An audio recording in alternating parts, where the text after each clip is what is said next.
અંકલેશ્વરમાં નિવૃત્ત શિક્ષક દંપતીને હાઉસ એરેસ્ટ કરી તેમની પાસેથી ₹16 લાખની ઠગાઈ કરનાર 2 આરોપીઓની સાયબર ક્રાઇમ પોલીસે રાજકોટથી ધરપકડ કરી છે. અંકલેશ્વરમાં નિવૃત્ત શિક્ષક દંપતીને તેમના ખાતામાંથી 2 કરોડનું મની લોન્ડરિંગ થયું છે તેમ કહી 2 દિવસ સુધી ડિજિટલ એસ્ટેટ કરી 16 લાખની ઠગાઈ કરાઈ હતી. અંકલેશ્વરની નીલમાધવ રેસિડેન્સીમાં રહેતા નિવૃત્ત શિક્ષિકા પ્રેમીબેન રોહિતના મોબાઈલ નંબર પર શુક્રવારે 2 તારીખે સવારે 11 કલાકે અજાણ્યા વોટ્સએપ પરથી વિડીયો કોલ આવતા દિલ્હી સાયબર ક્રાઇમ પોલીસમાંથી વિનયકુમાર બોલું છું તેમ કહી ધમકીઓ આપી હતી.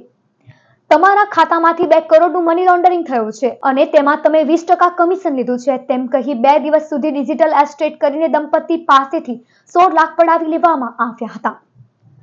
આ પૈસા બંસીલાલના નામે ઇન્સ્ટન્ટ બેંકમાં જમા કરાવડાવ્યા હતા. આ મામલે ભરૂચ સાયબર ક્રાઇમ પોલીસ મથકમાં ફરિયાદ નોંધાતા પોલીસે તપાસનો ધમધમાટ શરૂ કર્યો હતો. તપાસમાં પોલીસે ગણતરીના સમયમાં જ 2 આરોપીની ધરપકડ કરી છે. પોલીસે રાજકોટના અદનાન અબ્દુલ હૈદર મોગલ અને રાહુલ જગદીશ જાદવની ધરપકડ કરી છે. આરોપીઓએ અન્ય કેટલા લોકોને નિશાન બનાવ્યા છે અને ઠગાઈની મેળવેલ રૂપિયા કોને આપ્યા છે એ દિશામાં પોલીસે તપાસ ચલાવી રહી છે.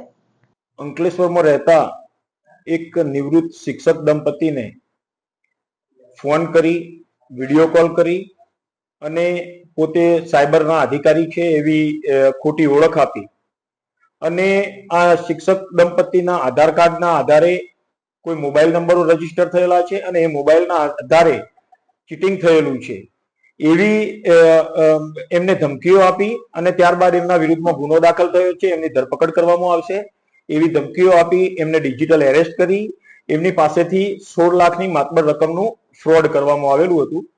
આ સંબંધમાં ભરૂચ જિલ્લાની સાયબર ક્રાઇમ પોલીસ સ્ટેશનમાં ગુનો દાખલ કરવામાં આવેલો હતો અને આ ગુનાની તપાસ દરમિયાન સાયબર ક્રાઇમ પોલીસ સ્ટેશનના પોલીસ ઇન્સ્પેક્ટર શ્રી બારડે 2 આરોપીઓની ગુનામાં ધરપકડ કરવામાં આવેલી છે અને એમાં એકના નામે આ ખાતું ખોલાયેલું છે અને બીજા આરોપીએ આ ખાતું ખોલવામાં એને મદદ કરેલી હતી. જે ખાતામાં આ ફ્રોડ કરીને રકમ જમા થયેલી હતી એવા જે 2 આરોપીઓ પકડાયા છે રાજકોટ ખાતેથી પકડવામાં આવેલા છે. એકનું નામ છે અદનાન હૈદર અબ્દુલભાઈ મોગલ અને બીજો આરોપી છે એ રાહુલ જગદીશભાઈ જાદવ. આ બંનેને સાયબર ક્રાઇમની ટીમે રાજકોટ ખાતેથી પકડ્યા છે.